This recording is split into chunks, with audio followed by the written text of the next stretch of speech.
This is Radio Nepal. I am Dela Prasai with the news, the headlines first. Prime Minister Pushpa Kamal Dahal Prachanda appreciates youth as progressive forces for socio-economic, cultural and political transformation. Government extending coverage of Social Security scheme to workers in the informal sector and self-employed persons. Energy Minister Shakti Bahadur Basnet calls for promoting use of electric vehicles, and Hawaii wildfire death toll hits 80 as probe launched into blaze response.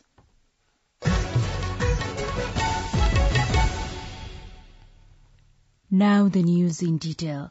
Prime Minister Pushpa Kamal Dahal Prachanda has appealed to all to leverage youth's creativity and capacity in favour of the country. In the closing session of a week-long event organised by the Bharatpur Metropolitan City in Chitwan district on the occasion of the International Youth Day yesterday, Prime Minister Dahal urged millions of youth at homes and abroad to join hands in the development endeavours within the country. The head of the government said he was working to secure the welfare of the Nepali migrants abroad. Similarly, addressing a virtual program organized by the National Youth Council on the occasion of the 24th International Youth Day yesterday, Prime Minister Dahal said youth are forerunners of socio-economic, cultural and political transformation. Stating that the youths are the backbone of the country's development, the Prime Minister reminded that the National Youth Policy 2072 was already in place to promote youth in national development. Prime Minister Dahal also underscored the proper mobilization of youth for an equitable and peaceful society. Minister for Youth and Sports Teek Bahadur Limbu has underscored unity and determination among youth for nation building at a program organised by the National Youth Council. Yesterday, Minister Limbu assured the collaborative work for national development. He also urged the youths to take lead in political, socio-economic and cultural sectors. Minister for Energy, Water Resources and Irrigation Shakti Bahadur Basnet spoke of the need to promote the use of electric vehicles to keep the environment clean.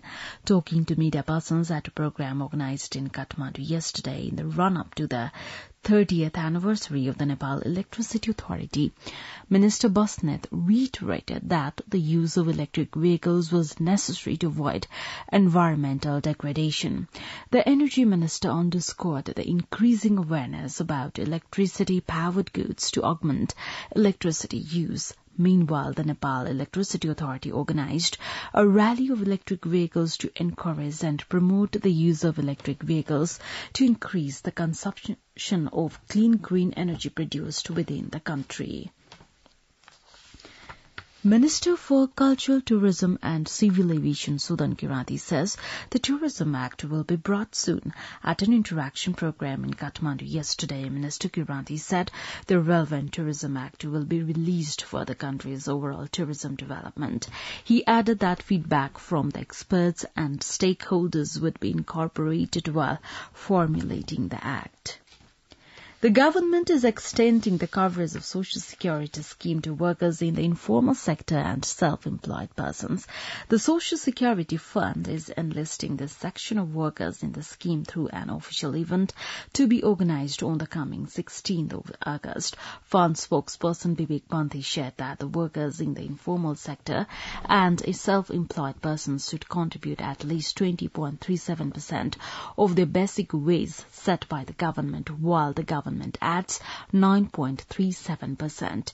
According to him, 11% of the contributed amount will be from the concerned contributor and remaining 9.37% from the government. The fund is planning to introduce a host of programs such as medical treatment, health and maternity, accident and disability, dependent family security plan and old age security plan, among others.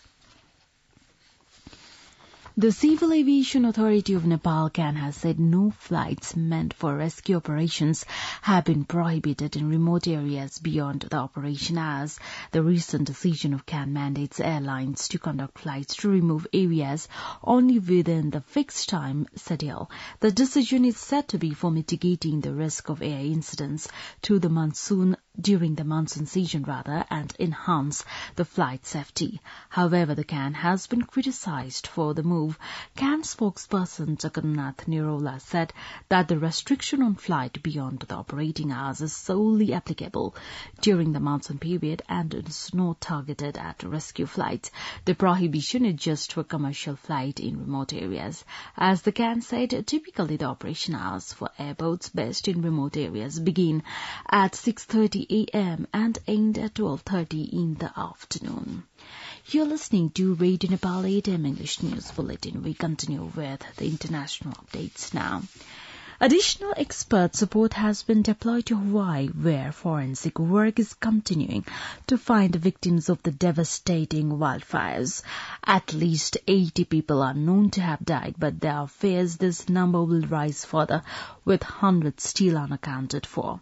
Many more remain in emergency shelters after fleeing from the flames. According to BBC, firefighting efforts are continuing in parts of the island of Maui, including around the devastated town of Lahaina.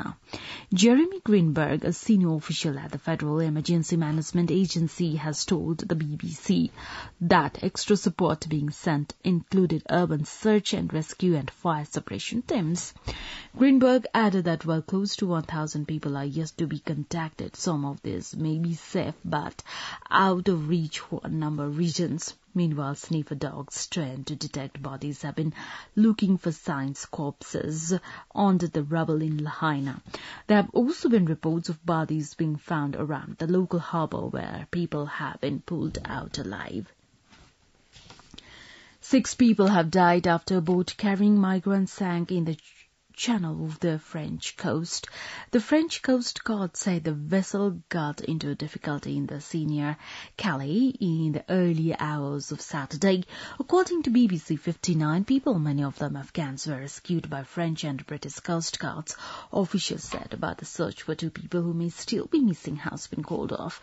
Some people were seen being brought off a lifeboat in Dover on stretchers.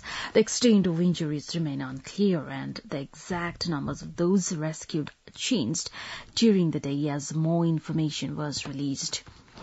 An emergency meeting between West African nations and the coup in Niger has been postponed indefinitely as concerns over the health of detained President Mohamed Bazoum increase.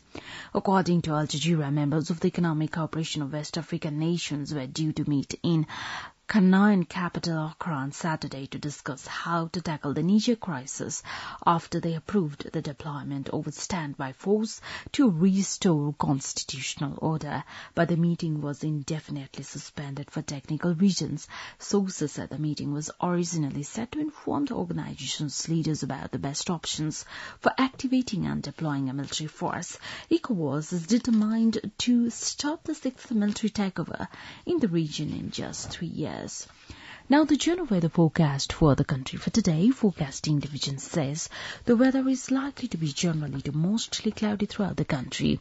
Light to moderate rain is likely to occur at many places of the country. There are also chances of heavy rainfall at a few places of Koshi Province, Madhya Province, Bagmati Province, Gandaki Province and Lumbini Province, and at 1 or 2 places of the rest of the country.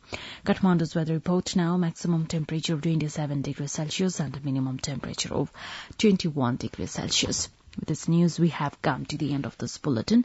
But before we wrap up the headlines once again.